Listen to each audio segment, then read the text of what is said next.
Hogstyle.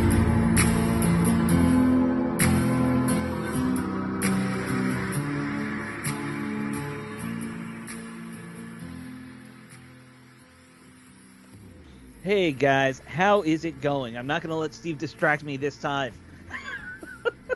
Because he gives How us are this you like, doing? Welcome to the what are we, Hogstye. pros here or something? Or We have a no, silent we have countdown. regressed from pro to semi-pro is what we've done.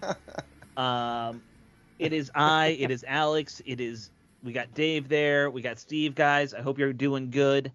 What we've Absolutely. done is we've gone from legit serious analysis to the funny morning show guys. Yeah, we kind of is that called giving up?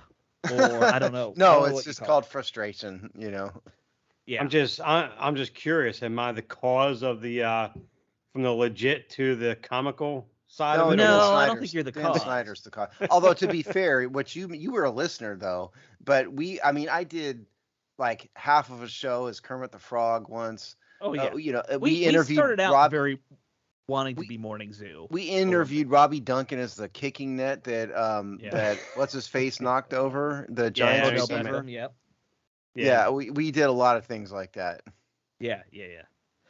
I remember I could only get through about 30 minutes of Kermit, and I finally had to give it up. Yeah, your voice. I think your voice kind of gave out. I can do a dead on, but it's like you talk in that for 30 minutes, it got to be a bit much.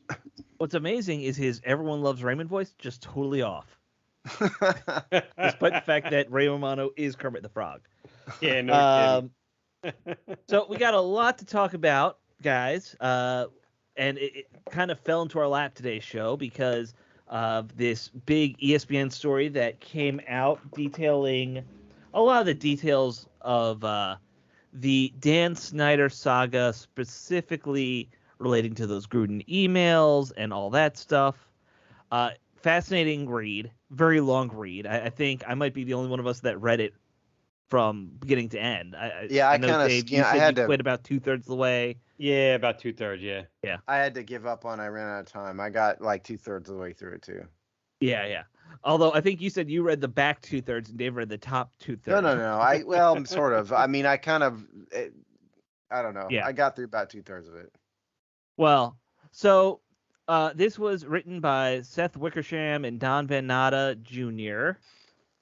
It is an ESPN article titled "He Was Free and Clear: How the Leak of John Gruden's Email Led to the Fall of Commanders Owner Dan Snyder."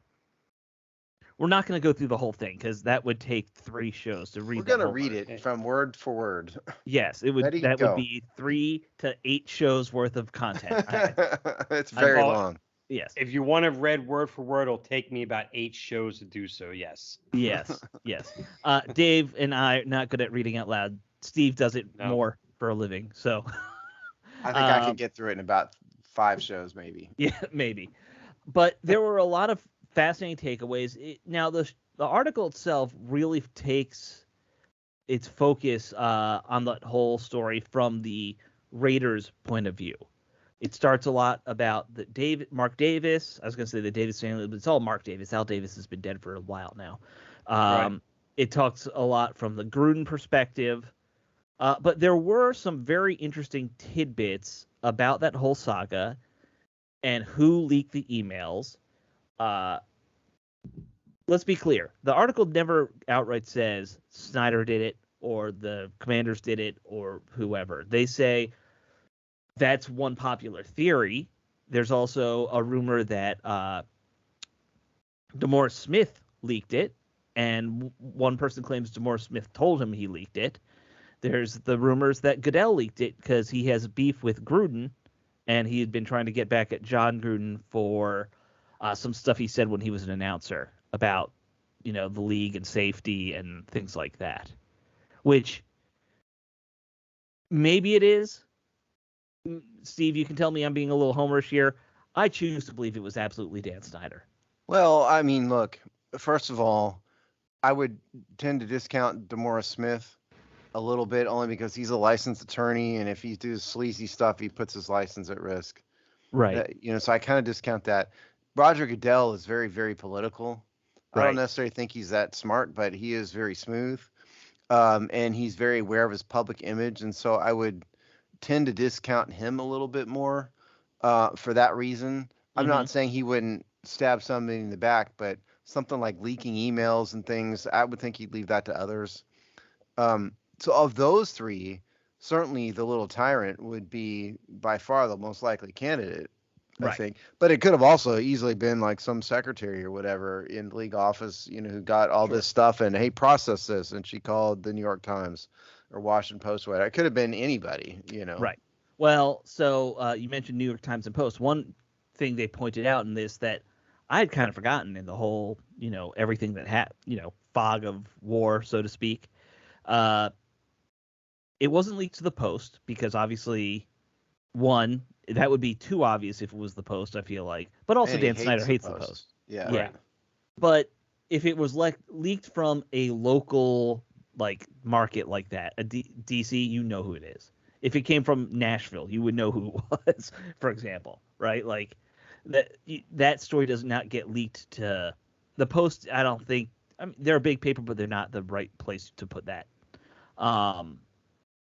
The funny part was the people who wrote the article on the leak are the very same people who had just done some puff pieces about Dan and Tanya Snyder. So it was not very subtle. I mean, let me story. summarize the undertone. The whole theme of it is that the leaked John Gruden emails, the one where he was using racist terms and Right. It's just nonsense. The kind of the undertone here was that if Snyder hadn't been caught up in all of that, all the attention that became focused on him again never would have happened otherwise. Right. A lot of the stuff would have been buried, but because that came out, it re-highlighted the fact that Dan Snyder is a slimy scumbag, and it made the league start to think about it. And then what Alex is going to get into is the reaction to it was just absurd, and that's where we're going to go with it. But so the idea is that if Danny really was the one who leaked this stuff because he's just a petty little tyrant, he ended up shooting himself in the foot. I would say he shot himself in the face even. Like that's not a foot wound. Possibly, well, I see it as a simple equation anyway. I mean, leaking the emails would obviously have damaged him even more.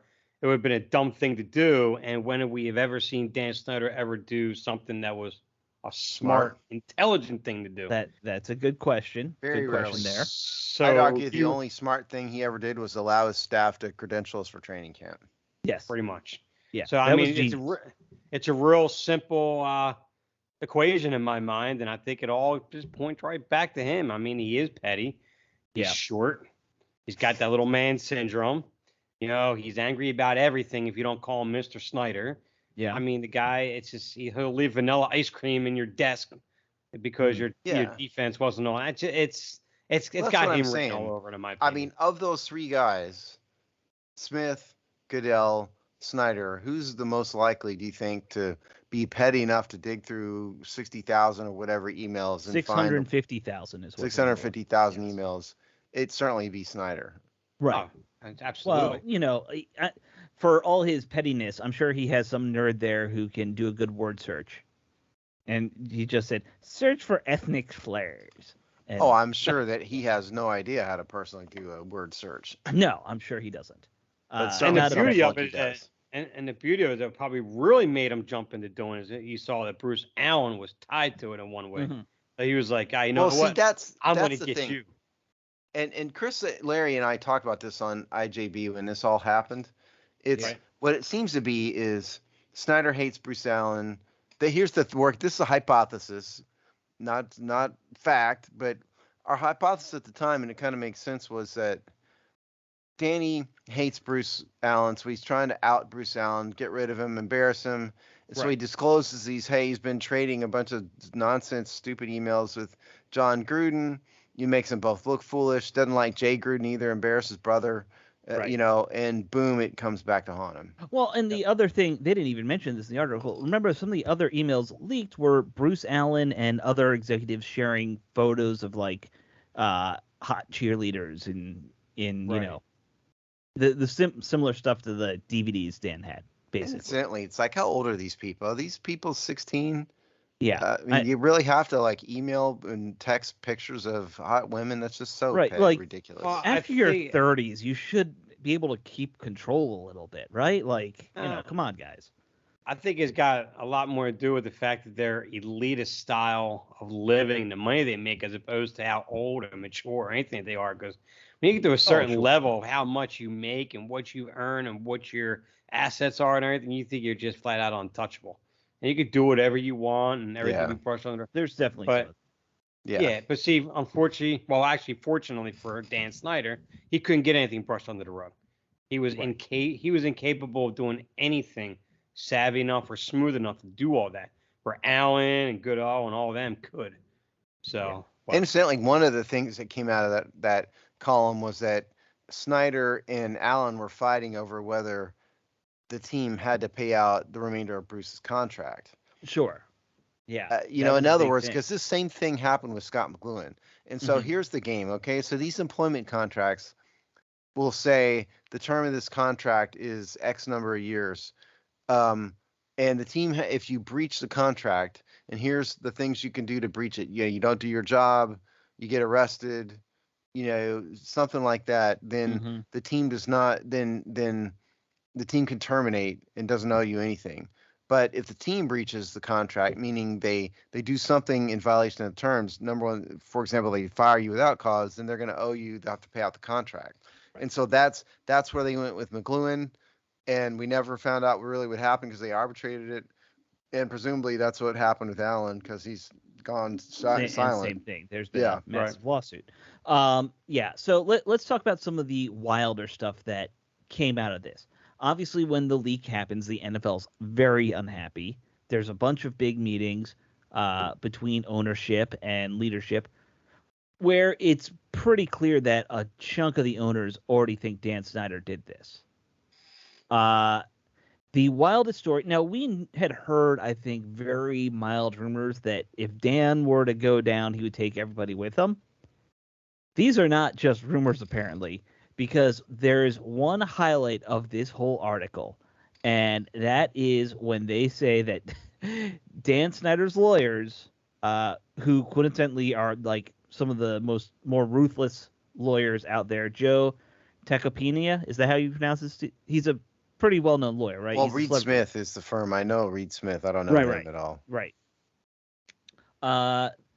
So they began showing a series of slides to those in this meeting, in this room, with all the owners, all the senior management at the NFL, where it was emails and other evidence that Snyder had collected on these other owners in a slide deck saying, oh, if I've been bad, well, what about this thing that, like, Jerry Jones has done? What about this thing that maybe Roger Goodell has done? I'm just pulling out names. I'm not saying we know what. No one knows what was on these slides. They've never been revealed. But it was called the blackmail slideshow, which, Steve, I asked you before the show, is putting your blackmail in a slideshow and showing it to the people you're wanting to blackmail a good idea as a lawyer, or just in general a bad idea? I don't like to say too many things that are obvious that could be construed as providing legal advice because it's contrary to my interests when you haven't retained me and I don't want to get sued. But I think I'm safe in this case saying that it's a bad idea to put your blackmail scheme in a PowerPoint slide and show it to everybody. Yes. Right. If you're going to do this, PDF it. That's what I would say. Not PowerPoint. Yeah, so maybe PDF is slightly better. I would argue let's just not do that at all. Yes. Well, should we just avoid blackmailing people? Is that also good advice? If you're going to blackmail people, at least don't put it in writing anywhere. Right. No. Right. I mean, at least just stand in front of everyone and go, what about that thing over there, Jerry? Remember we talked? Remember that one? Hey, Jim Irsay over there. Hey, by the way, we do have a little something. Won't reveal it now, but remember that? That's all. Well, but I'm assuming this is why Jim Irsay kind of came out not long after all this came out. Not long after the Gruden stuff came out. Irsay kind of came out and said, Dan can come at me. All my mistakes are public, man. Like I've had a bunch of problems. Come at me, bro. Couldn't you have picked somebody better than the league's resident drug-addled alcoholic to do that. Well, Steve, they're all kind of drug-addled alcoholics. He's just the only one that's been caught 100 times. So Yeah, that's fair enough. in that weird way, he was the perfect option. Yeah, That is he fair was enough. he was the most humanized of the group. Really. Right. Oh, it's Right. kind of. I guess maybe it's like, look, we can trot this guy out here, and he's still better than you, Dan. Right. Yeah, right. Well, so like the only one who's got a worse reputation for doing stuff like this, I think it's fair to say, probably Jerry Jones. He's very well known for his public mistakes. But he owns up to him too in the end. That's the big thing. Well, and Jerry's been caught all kinds of. He's been caught like Right. in drunken bars, hanging on women, and all kinds of stuff. Yeah. Oh, yeah. Exactly. But everything with him was more or less, it was, I guess you could say, consensual, anyways, and nothing was ever done. In terms No, that's not true. There was a case, an allegation from people in the building that Jerry Jones had some sort of misconduct like last year, and it just got I didn't hear that buried. And I know you didn't. It came out and it was gone. They just quashed it immediately. Gotcha. Yeah. They settled it right away. I do remember that. Yeah. Okay. So Snyder went after Pash, who's the NFL's like legal.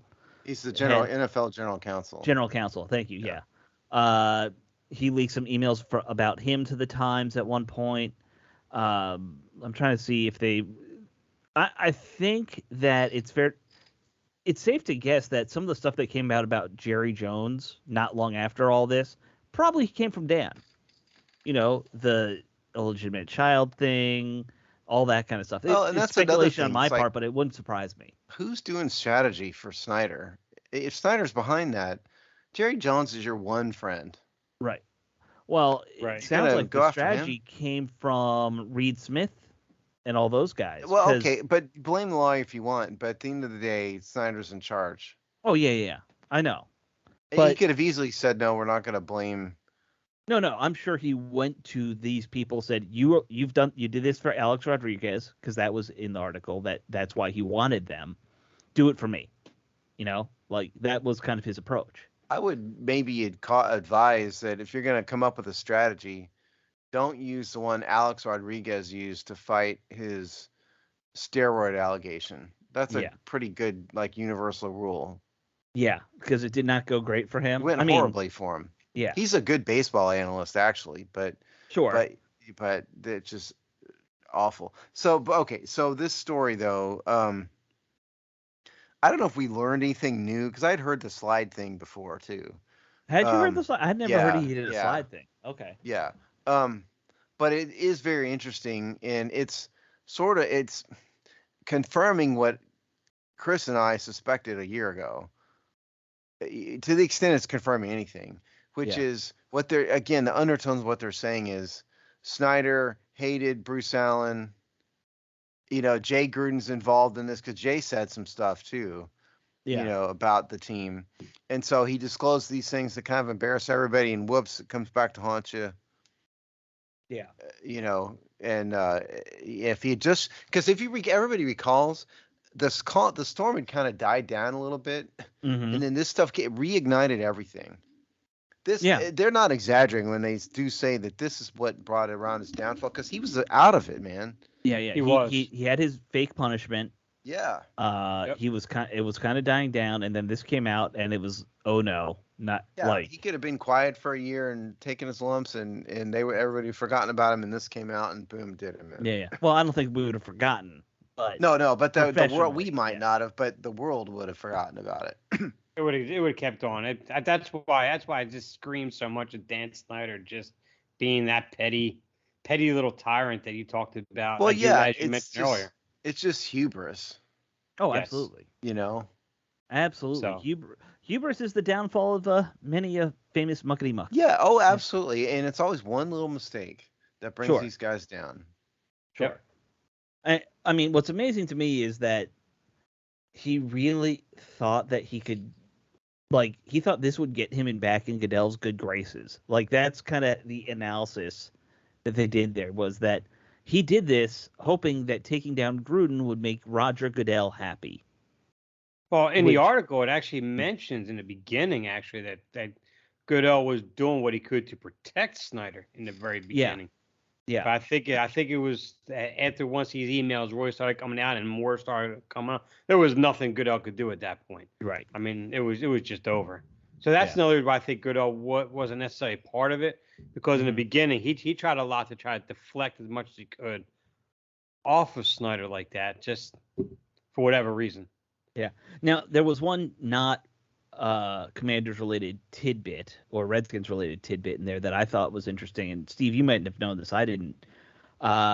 There was a quote from Mark Davis, or maybe not maybe a quote, but something from Mark Davis in there about how the Raiders felt that when it comes to the NFL playing favorites, they got really screwed over because they had really wanted to go to L.A., not Vegas at first.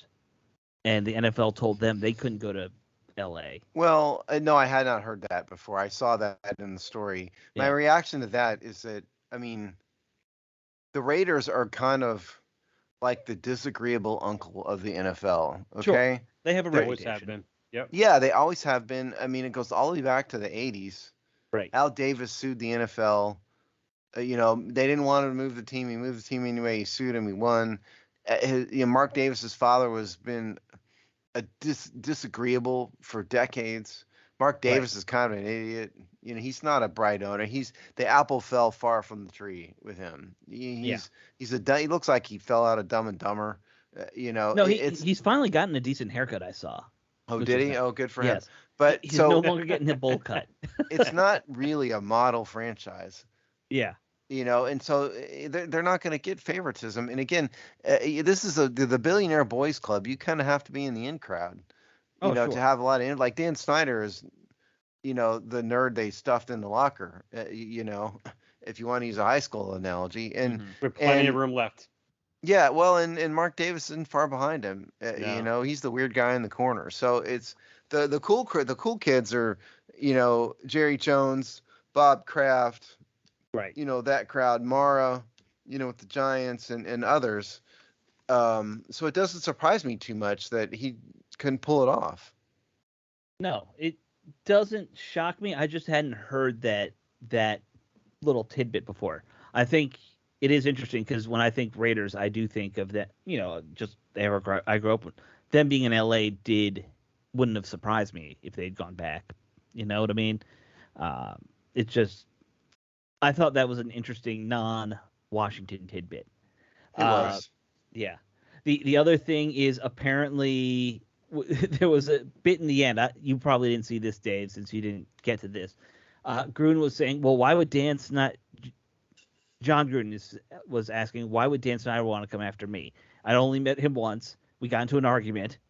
And he said he threatened to pound Dan Snyder's head against the floor like a basketball. The context of it was he saw him like randomly in like a restaurant, right? And that Snyder was drunk, so Gruden thought, and they kind of traded insults back and forth. Right. Snyder was a dick. Gruden was a dick back. Which yeah. And then Gruden says, "Whoops, maybe he actually took that seriously," which Danny takes everything personally. So right. Yeah. But yes, that was an interesting little part too. And I could absolutely see John Gruden making a threat to beat up Dan Snyder. Like that is the most realistic part of the story that I could envision. Well, yeah, and let's be honest, if Dan was drunk, Gruden was probably drunk too. Oh yeah. Or something else. I wonder if it was the same night where he had the videos of John Gruden taking him and being with them girls outside the outside of the article. the column did not say anything about that. No. Yeah. I would wonder if that was like kind of the same night. Oh, that could be. Who knows? He got a whole lot of trouble for that with his partner. Well, and also, what was he smoking? What was in his hand, and Yeah. Well, I think that was the least of his concerns for his larger marriage at that point. Right. Well, it would be all of his concerns, But then again, if he would have taken a swing at Snyder and connected, he would have become a fan favorite in a heartbeat. He'd become a legend. Well, but that was Jay, not John. John's the one who threatened to beat up. That's what I'm talking about. Yeah. Jay. I'm talking about Jay. No. So Jay was the one outside the bar in Ashburn. What we're talking about is John Gruden ran into him in a restaurant. My to be bad. clear. Yeah. I'm way off the beaten trail. It's all right. It's all right. Hey, Alex, just edit all that out. Just That's get- Oh, no, fine. we're we're keeping we're it. leaving it in. We need content. Uh, My bad. yeah, Sorry, guys. no, it's totally cool. It was just a fascinating little article. There was Wasn't also and the there was tidbits nothing about little about it, Alex. yeah. There was the tidbits about Rock Nation. Apparently, the NFL executives were afraid of Rock Nation at one point and the power Okay, they'd given so them. let me Yeah. stop you there. Yeah. So the NFL thought at one point it had a racial problem, and Right. it's stemming from the people kneeling and all that stuff. So their response to it, if everybody recalls, was to hire Jay-Z to be their de facto marketing agent and Right. to do this halftime shows. And so it's no wonder the halftime shows have sucked, but that's another matter. And so what the column is stating in part, because again it was really huge, was that Rock Nation has kind of taken over as the de facto marketing arm of the league in certain respects, but they've done a really poor job on it, which is what I'm leading to. Yeah.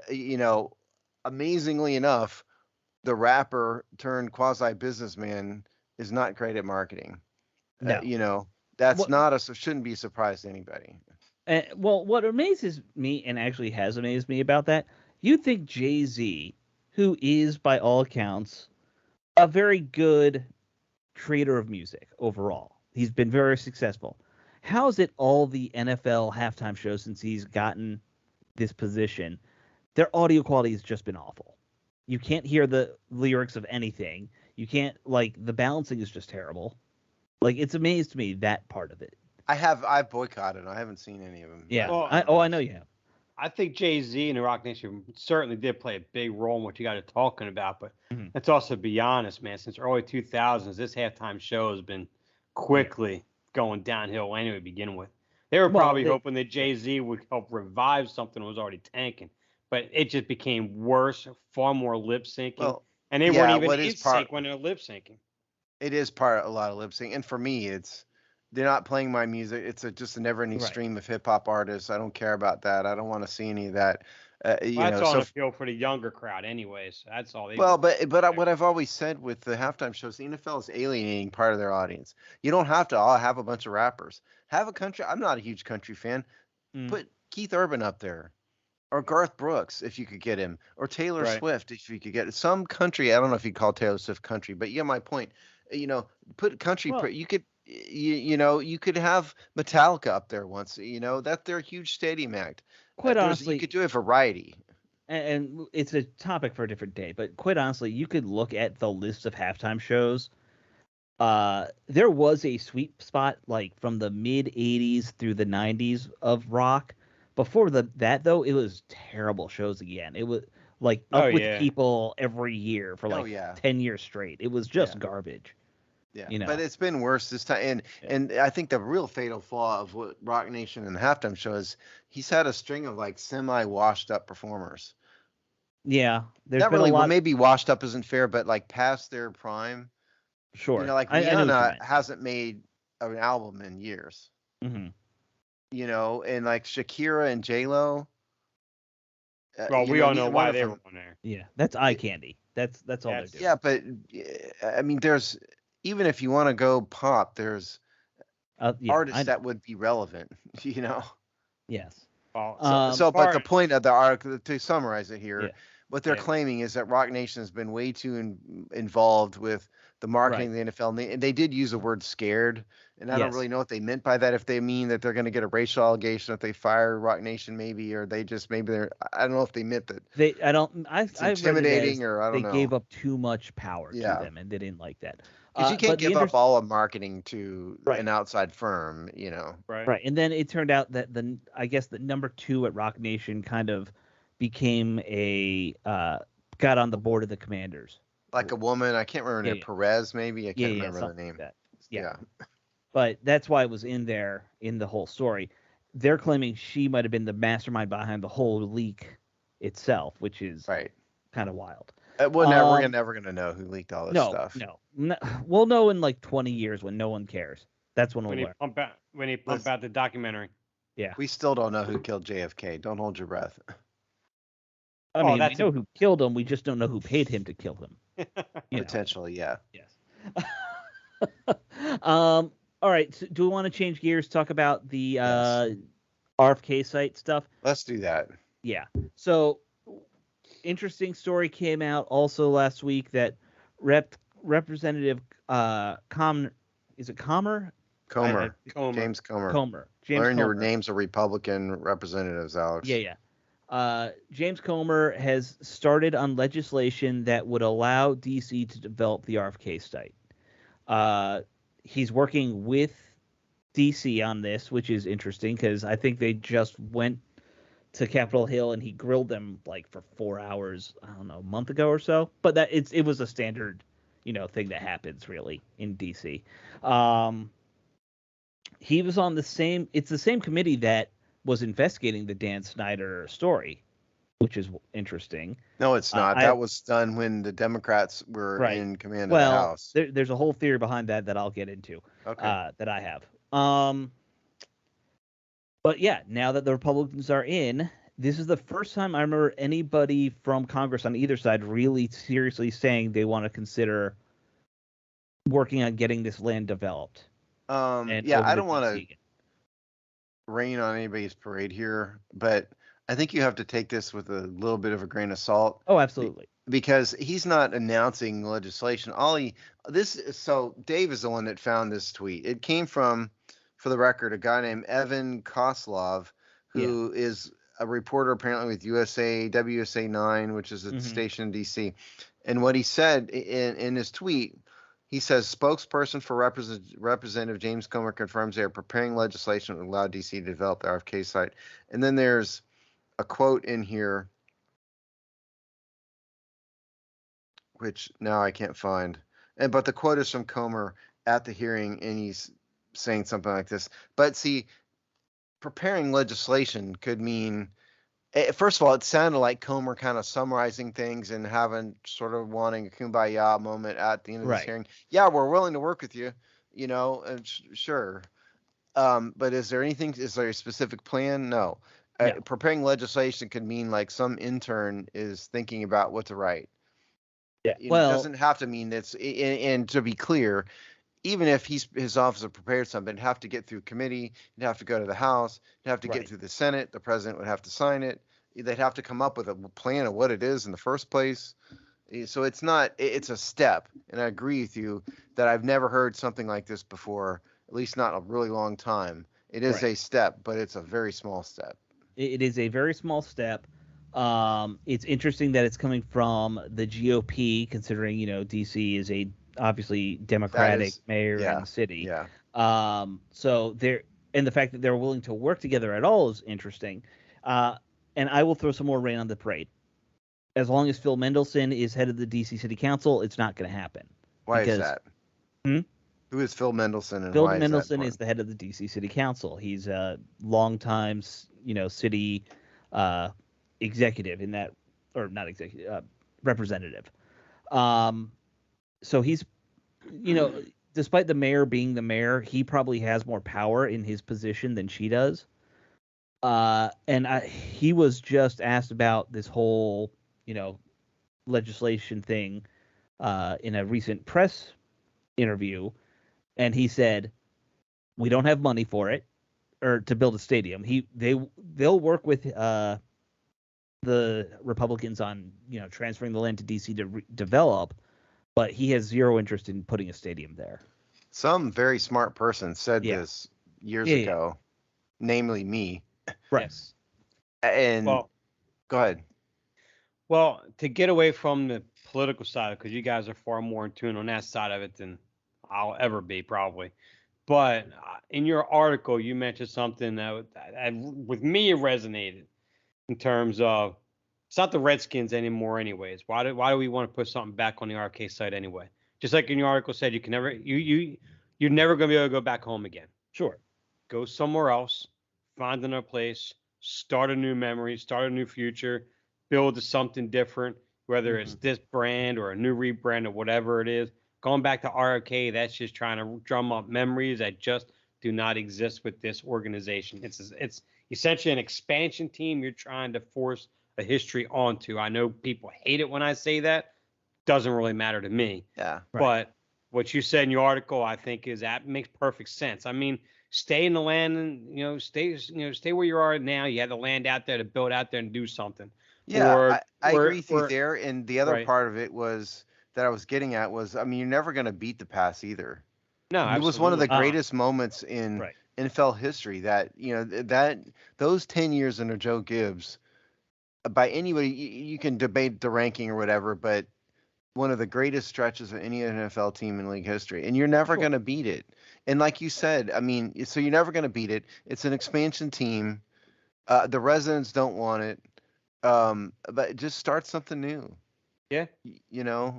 And don't try to do that to yourself. And Yeah. and the business part of it is this. Um,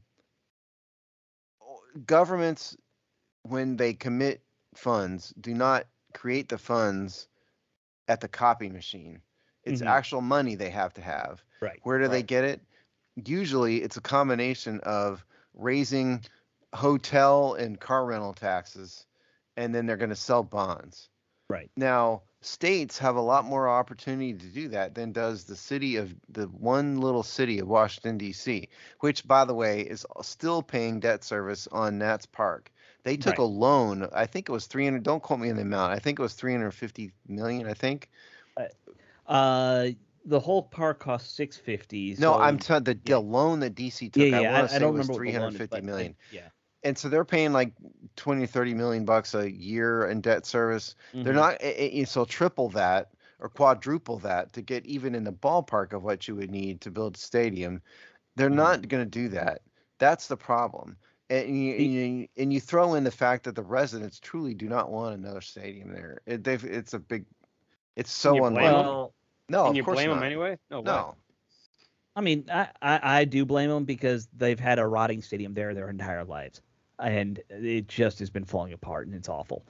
And they have a prison right next to it, so get off your high horse about having a stadium. You have a prison right there. That's not exactly great for your retail values either. Also, the giant homeless shelter that used to be DC Hospital, which I think they've torn down now, but that was there forever. So, sorry that your $2 million house is always by crap right like that. I have no sympathy for Well, people. that's why they want a park. I mean, They you can have understand it. they have like 8 parks there too. They already have parks. I don't know the city like you do. I'm just Yeah. telling you that's what the residents have said for years. Well, NIMBYs suck no matter where they are, and they're always going to be there. Not You, in you my did mention, backyard. I face that too. I mean, I get it, but yeah, you mentioned Nats Park, and one of the interesting thing that Mendelsohn said that I hadn't really considered this angle of it, and probably should have. The city technically owns Nats Park. When Nats Park hosts big concerts and things like that, the city gets the money, or at least a fair chunk of it, not the team. If they build a football stadium and they can't work out that deal where they would get money from, events from the stadium, the non-football events, that doesn't help them with what they're getting from Nats Park in the end. So building a 70,000 or 65,000 seat stadium hurts them financially at Nats Park too in the long run, which is an interesting angle to it too. it's Um, basically saying you're going to build something to compete with yourself. right, Right. exactly. Now, Steve, I will say you and Chris were talking a lot about stadium relocation on the last episode. Yeah, we did. Yeah, Yeah, it was an it's just interesting business. topic on IJB. One thing, maybe a better topic for that show, but it popped in my mind. It's stuck in my mind ever since I listened. With what stadiums are costing now, do developers need to start thinking of these as not every 30-year projects? Because you know how that's always kind of been the life cycle of stadiums for a while now. If we're spending $2 billion, should we start thinking of these as 50, 60, 100-year stadiums that we can renovate and keep? They're not going to. I know they're not going to, but realistically, The with the 30 prices years keep going stems up, from that most construction loans are 30-year terms. sure. That's where the 30 years comes from. It's just kind of the life cycle. I get what you're saying. It's a ton of money and all of that. And Mhm. yeah, they are in the perfect world, but You just know, reality says that's not going to They happen. built the Roman Colosseum 2,000 years ago, and you could fix it up. They didn't spend $2 billion on the Roman Colosseum, though. No, well, slave labor. You get what you pay for. Yeah, they got a discount. Yeah, right. Just say it like that. But yeah, no, I sorry. hear what you're saying, but I just don't think that's just not sunk in at all. It's a bigger question. Unless you have the classic stadium, Mm-hmm. Lambeau Field, Soldier, Wrigley. but even Soldier Field has been completely redone. Right, and they're Yankee getting out of Stadium is probably the most historic stadium in the country. They blew it up and built a new Yankee Stadium right next to it. But unless you have that, the life cycle is about 30 years. Yeah. I get it, but I just don't think it's going to happen. Yeah, it was just an interesting thought that pops in my mind that, but it's more of a question for architects and developers and designers. Well, but see, the difference nowadays, to kind of combat that a little bit, is a lot of them, they want to put development around it. You don't just want to put a stadium in the middle of nowhere. You want to put commercial businesses, retail, hotels, bars around it. And so that's how you make the $2 billion work. Yeah. That is a permanent sustaining thing, and it's going to raise money and capital, Yeah. Yeah. But you got to have money and talent to do that. You can't just do a major development because you're a rich guy. You have to have a team of people that knows how to do it. Sure. Speaking of that, there was a little tidbit that came out from Tom Lavero today related to the stadium, where he said he has a source from he didn't say inside the Harris Group, but it sounds like it was someone one of the minority investors maybe claiming they don't have the money to build a new stadium anytime soon because they just spent $6.5 billion or whatever to buy the team. Well, I mean, I don't think we really ever expected that to happen overnight anyways. I mean, even Steve, you're talking about a couple shows ago, they'll probably end up extending the lease where they're at now until they kind of get everything going in the direction they need to go, and then they decide where they want to go, how they want to get it financed, try to get the state to pay as much as they can into it. And here's how to build a war chest again. How the financing works for any commercial construction. Right. Almost all of it is done with construction loans, but you do have to have some kind of equity injection into this. You cannot, nobody can finance 100% of anything. Right. So he will have to, no matter what it is, combination of taxpayer funds, commercial loans, something, he's going to have to inject some money unless a government agreed to just flat out build the whole thing, own it, do a lease with the team. They could do that. That could get done, but DC isn't going to do that. Maryland might do that. Maryland was talking about, Virginia may do that. Maryland, if I recall, when Danny was involved, just said, you're welcome to build a thing on our land if you want to, but you're on your own. So, but my point is, any kind of stadium he's going to have title to, he's going to own, he's going to have to inject a lot of money, 10, 20%, and it's hundreds of millions of dollars. Yeah. You're talking 100, 200 million. Yeah, ballpark. at least. Yeah. Right. And the debt service on a $2 billion project, even if the debt service on $1 billion, even if we went cheap on it, that is a ton of money. Right. That does not pay for itself. So now you have to have a lot of income from the stadium. That's why they were talking about 200 events a year when Dan and Jason Wright were talking about it, which is crazy. There aren't 200 stadium events a year, okay? No. There are not 200 combinations of concerts and circuses and sports games and crazy, conventions or whatever. There aren't 200 of those. It was never going to happen. I mean, you can do that in basketball and hockey stadiums because you have a huge chunk filled up by the games themselves. Well, and there's a lot more concerts and stuff and shows that will go into 10 to 15,000 seat stadium, right? Not exactly. 60 to 70. There's a handful of Taylor Swift, Metallica, Garth Brooks, some festivals and stuff. Those level artists. There just aren't 200 of them. But my point is, it's a ton of money, and so if I were Josh Harris, I'd be a little nervous about building a stadium before the fan base is back. What if you don't sell this place out? What if it goes horribly wrong, continues to go horribly wrong? You need money. You need to sell tickets. Yeah. Oh, I can almost guarantee he's going to do exactly just that. He's going to sit and work on getting the fan base back. I can almost guarantee that. I mean, Right. there's just no way he's going to come in here and jump into a purchase like that. I mean, even with the Sixers, when he bought the team, they already had the Wells Fargo Center right there. They shared with they're sharing with the Flyers, but he's always wanted his own stadium. It's only until this year he's Yeah. put up a proposal for building his own site. I mean, he waited almost 10 years until he even decided to do that. And under the most optimal, rapid, fastest, best case scenario, a stadium from cradle to grave is going to be. I can't imagine anybody in any universe doing it in less than 4 years. Right. The construction alone is 2 years. It would take a year to do the deal at least, probably more, significantly more than that.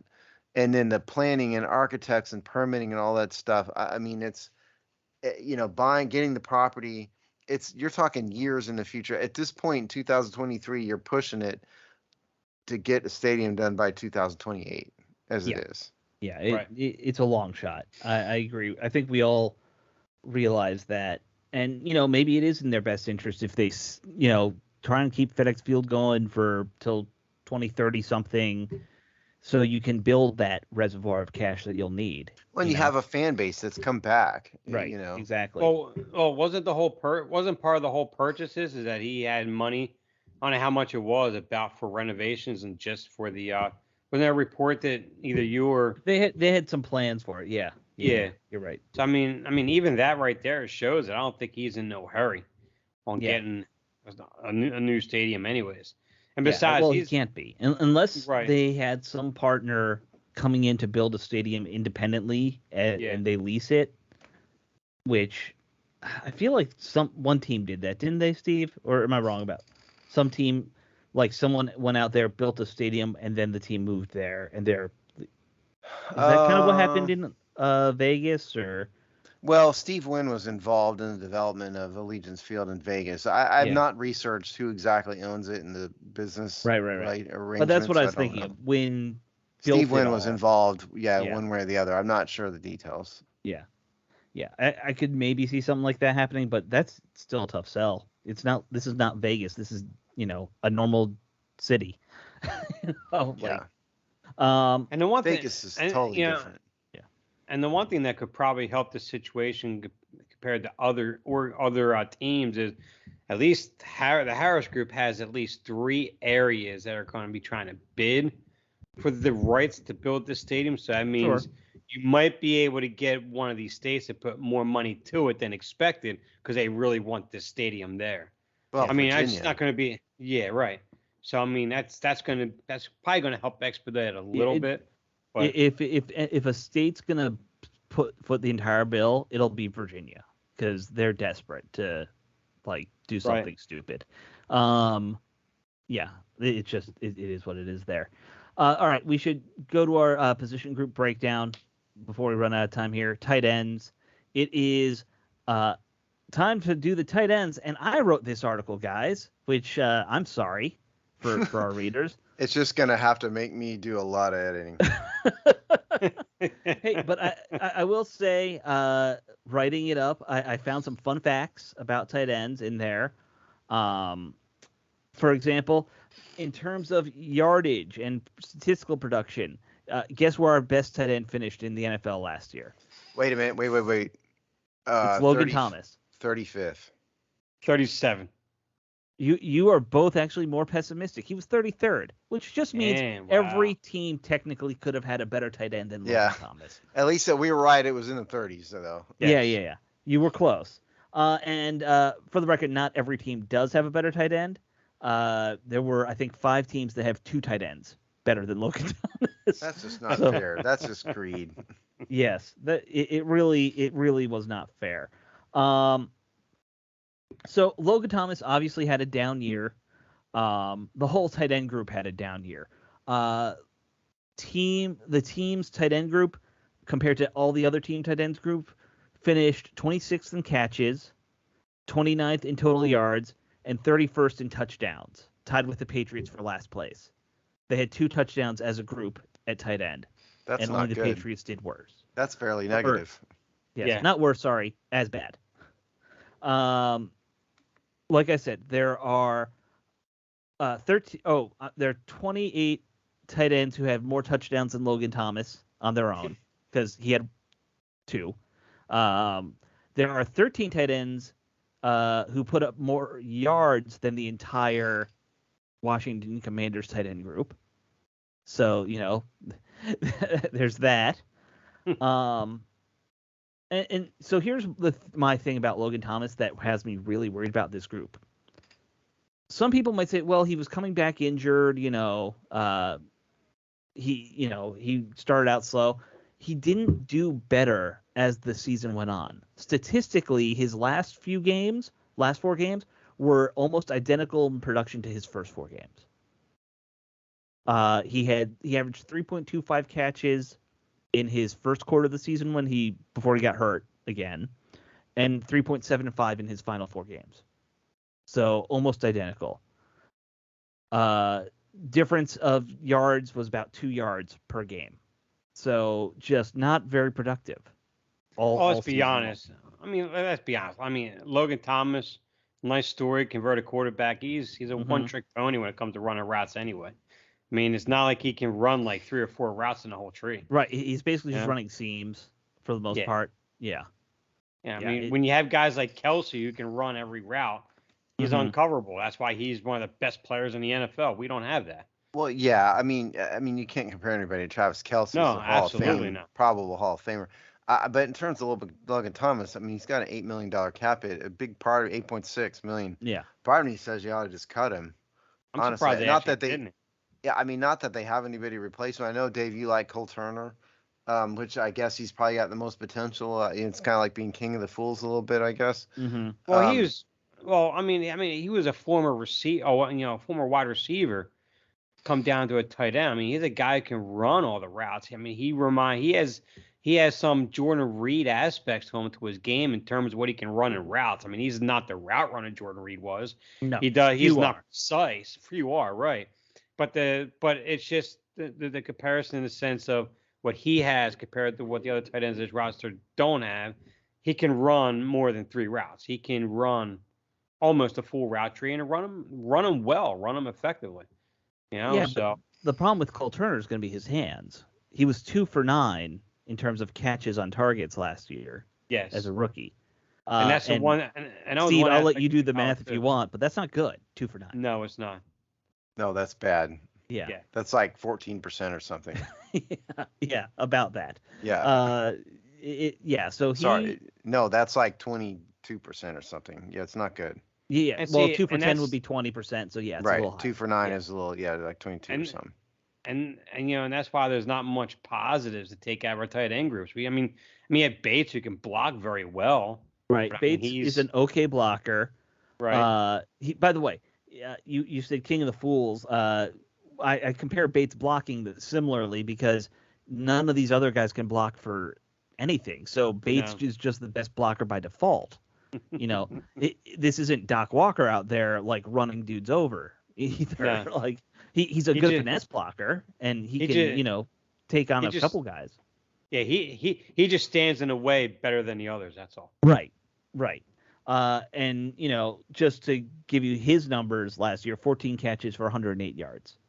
So not really much contribution there. I haven't looked at the other teams' groups well enough to know this, but I wonder how far down the list is Washington's tight end room. It's certainly near the bottom. I think the last ranking I saw was like 28. Yeah. See, that's fair. Yeah. Well, Warren Sharp, who Dave sent something about quarterbacks with Warren Sharp the earlier before the show. He did a ranking, and I remember he had basically every Washington offensive position group down around there. I know quarterback was 32nd. I think tight end was 28. The receiver group should be higher. They're unproven in some. Terry McLaurin is proven. The rest of them aren't. But I think they have some talent on the receiver group, but the rest of it is. Yeah. You saw that? No, I didn't. But I agree with it. He had our receivers at 20th in the league. See, it seems a little bit low because again, Terry McLaurin is a Pro Bowler. Yeah. Jahan Dotson showed potential, so those two at least should be worth. I think, more than 20th if it were me. Just the fact that Terry McLaurin alone is there ought to be rate higher than 20, I think. Yeah. Yeah, I thought wouldn't he put it in kind the of top 10 shortchanged or the anything, receivers. but yeah. Yeah. I'm trying to see if I can find that stupid thing that he. Well, I'd like to, since are we running out of time? We have a few minutes. We're at 55, but Okay. let's quickly talk. The one tight end who I think everyone's overlooking, who was really productive last season, before he got hurt, was Amari Rodgers. Rodgers had the big play ability. Now he's another quarterback converted guy, Right. but he had 64 yards on 5 catches before he got hurt. So he was averaging over 11 yards a catch. He showed some big playability, I thought. That's the guy who, if he couldn't come back healthy, that I think could upset the apple cart, if anybody. I'm glad you mentioned him because I've always had the same thought. Of all these guys, he looked like a legitimate NFL player, I thought. Yeah, but didn't he just tear his Achilles though in the offseason? That was last season, wasn't it? No, I think this year he got hurt too. I think. Did he? Hold on, we're gonna find out. Right. We're doing research on the fly here. Okay, yes. So he's gone for the season. ESPN reported back in May that he suffered a non-contact Achilles injury and is likely lost for the season. So what that means is his performance this season will not be nearly as good. No, that does mean he's not as good. Let me edit the tight end position group. Have that info. You have tonight. We're gonna publish it tomorrow. Right. Is out for the year. There, done. But you're right. But the analysis stands. Yes. Injury aside, he was the one guy that to me looked like this is a legit NFL player. Right. Other than Logan Thomas does too, but I mean those two. Right. So there's 2 more guys technically on the roster. Technically, Curtis Hodges out of Arizona State, who is 6'8", 240 pounds, signed by the Commanders last season, but he hasn't really done much. And he's, so he's got a crazy athletic profile, but he wasn't a starter in college. He's just kind of a depth guy. Or a practice squad type guy. And the last one, they brought in a guy named Brandon Dillon, who has, I think, he was with the Vikings for a couple years. He's done so little in his NFL and college career that the only highlights I could find of him were in high school. Nice. Yeah. And he went to Marion. And Mrs. Dillon are questioning who he is. Yes. He went to Marion College, if you even know where that is. I do not. Yeah. Where is Marion College? I don't know. You don't know either. I think we have a Marion. I think we have a Marion school up here somewhere. Actually, I think. It might in high school. I know there's a Marion, Illinois. Maybe that's it. Yeah, I think it's in Indiana, is from what I'm seeing. Somebody asked Mr. and Mrs. Dillon if they know who this guy is, and if so, where did he grow up? Right. So yes, tight end group, terrible. I think it's our weakest position group overall on offense, and that's saying something. I don't even want to guess about who's going to make this roster. I mean, Logan Thomas. It's a by default situation. It really is. Yeah, pick one. Pick two. I mean, you got to figure. Okay, I'll take a stab at it.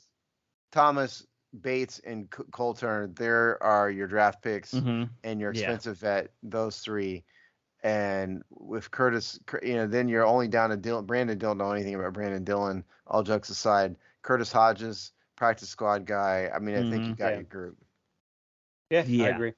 Yeah, I don't think there can really be any debate because, frankly, they could probably, when roster cuts happen, they could probably find 3 better tight ends. And I'm not being sarcastic there. Like, no, you might I think be able to. That's why I suggested. I mean, maybe it's time to cut Logan Thomas loose and find some dude on the waiver wire or something. Exactly. Couldn't be any worse. There's probably a free agent out there right now. I could probably look on the list and say he's better right now. Yeah, I didn't think to do that, but you might be right. Hell, I'll volunteer for it. Think I can do it? I don't know, Steve. You lost a lot of. I think I'm the only one here close to a tight end's weight. Although, that's true. You're the fat one. You're the fat guy.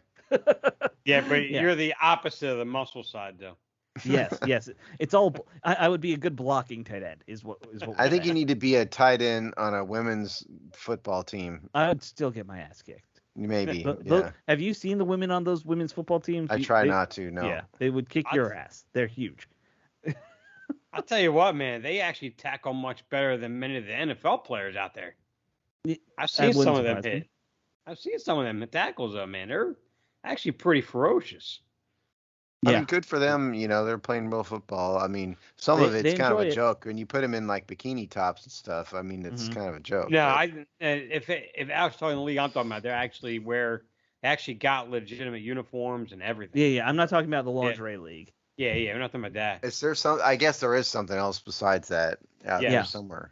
It's actually existed for a long time. It just never gets coverage. There's actually a lot of very athletic women out there play the game very, very well. Well, sure. I mean, of course, there's athletic women. Hey, before we go, I saw the slide that Dave sent out, right? And I think it's very funny. So, since you brought it up, can you describe it? You talking about the recent? The Warren Sharp tweet. Oh yeah, let me bring that up now. Oh, you found it? Do that. Okay, there we go.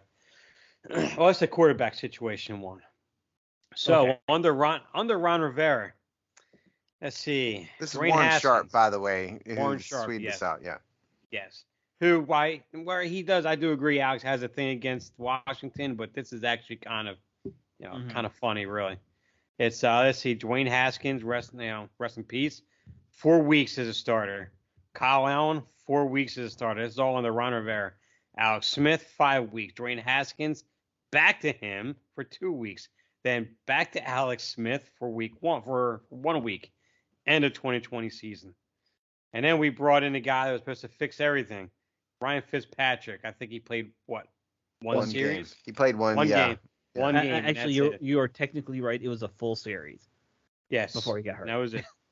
And then, in fact, I was at that game, and then Taylor Heineke came in, and then boom.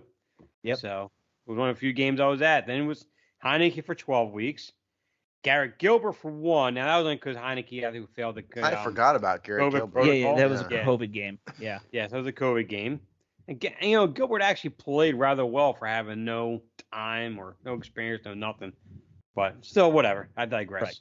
And then back to Heineke for 3 weeks, end of 2021. And then we brought in, who Dan Snyder claimed that we finally got a franchise quarterback.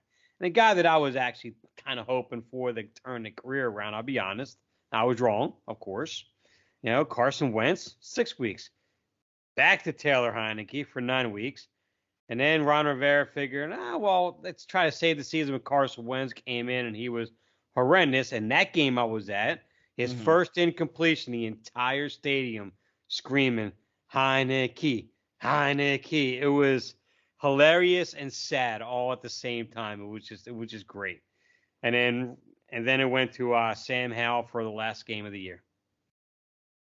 So I would like to point out on this that if you look at the list, to be fair, the prior administration drafted Dwayne Haskins. Yes. But 4 weeks in rest in peace, like you said. But that's not you have a number one, you have a first round pick, you give him 4 weeks. Yeah. That's crazy. That's just stupid. That right there was a travesty, and I agree with it because the kid had talent. He did. The kid needed time, and Ron Rivera, in my opinion, I know you feel the same way, Steve, completely ruined that whole entire situation. You could write a book on how to mess a quarterback up and use Dwayne Haskins as the example. Right. Then like Alex Smith, 5 weeks here, Ryan Fitzpatrick, you never should have traded for him. Taylor Heineke, great story, all that, never going to be a star. Right. I mean, it's just round and round there. Carson Wentz was dumb. Who thought that was going to work out? Now we're at Sam Howell, and everybody's excited about Sam Howell. 5th round draft pick, probably won't work out. Who knows? It is roster negligence. Mm-hmm. And I'm looking at this. This is the first time I've seen this tweet. There's some Washington, homers in here are all mad about the guy pointing this out. But the Sharp's point is Ron Rivera has totally butchered the quarterback room in Washington, like no one else. Now, What's crazy is probably the two most important aspects of a team to win a championship is half the trenches, which is the offensive line, and the quarterback, especially being number one. He completely screwed up both situations. Yep. Yep. Terrible. Yeah, no He needs to question. stop Unreal. drafting. I know Yeah. there's some fans that thinks he's a good drafter. I think he's a horrible drafter. Yeah, He's fallen into a got couple picks, so we'd all fall into a couple good picks, you know. yeah, I've gotten in quite a few arguments. Like most of his first round picks have not been good, and yeah, like okay, yeah, he stumbled into two good safeties, and that's kind of it. I mean, I mean, the Jahan running Dotson backs seems are to have talent. average. You know, okay, good, Yeah. but yeah, Do you, but do you know how easy it is to find average running backs in the draft? Every running back is like potentially average. yeah, It's the absolutely, easiest position to hit on. absolutely. Now I will say the only thing I'll defend here, half those quarterback changes are because of injury. Like, Yeah, that's true. You know, there's a lot of injuries involved in these moves. Some franchises are snake bit. Oh yeah. Well, it seems, Steve, that if you don't invest in things like medical resources for your franchise, guys get hurt a lot. The hell you say? Yeah. If you don't invest in like a good gym, you know, guys are out of shape. This is somebody write this down, please. Yeah. Well, it's me and my crazy socialist philosophies, you know. Invest in your people. Don't impart your socialist crap on me.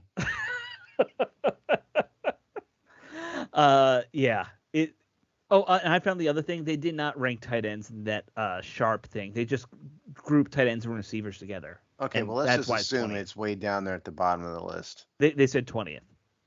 There's no way that group of tight ends is 20th in the NFL. No. 20. No, Right. 20 Receivers receivers and tight ends. and tight ends together. Oh, together. Oh, okay. So Karen McLaurin brings up a lot. Yes. yeah, so it actually makes sense for that ranking and after all, Yeah. because that tight end group is bad enough to pull that receiver group down that. Right. Right. Down that. Yeah. Well, like I said in my thing, statistically last year they were the best ranking was 26th out of like every statistical category for receiving. Right. Now, the only thing is you can't rank blocking, but we kind of sucked at it, so I'm not gonna think they did well there either.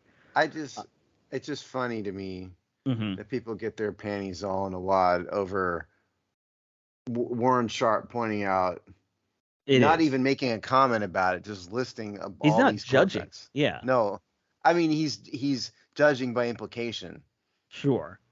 You know, but somebody tell me the inaccurate fact in this.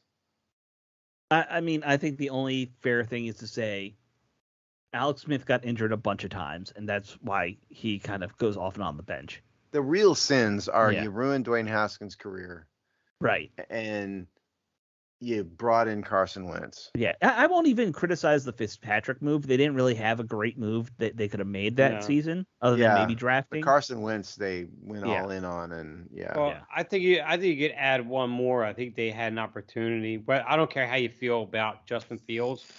At least he was a guy that had that potential. They were in position to make a move. They weren't that far to move up in the draft, but Ron Rivera just refuses to move up. I mean, he had the draft capital to do it. He had the assets to do it. He could have moved up in front of the Bears and gotten Justin Fields, and he could have built around him. Yeah, absolutely could have. Regardless how you feel about Fields as a quarterback, put that off to the side. He had an opportunity to get a guy that was projected to be a potential franchise quarterback and better than anyone who was on our roster, and he refused to do it. Yeah. Yep. That's exactly right.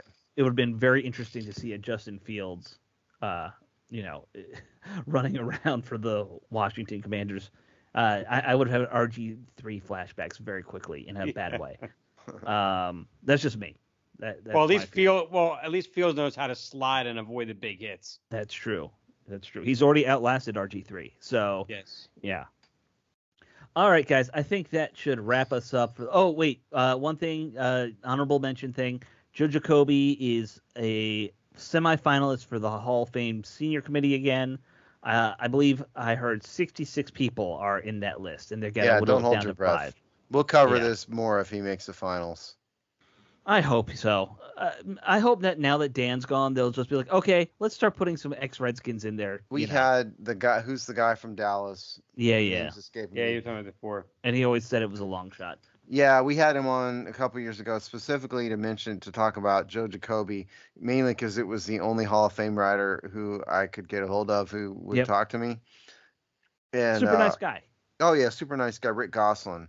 Yep. Great reporter. And Rick said once you get into the senior committee, it's odds are less. Yeah. Yeah. Especially with the names you're gonna be going up against with. So. Yeah. Yeah, that's the unfortunate reality of the situation. But we'll cover this more. We'll go do another plea for Jacoby if he makes the finals. Yeah. If he makes the finals, for sure. All right, guys, that should do it for this week. We will see you all next week. Later. See it.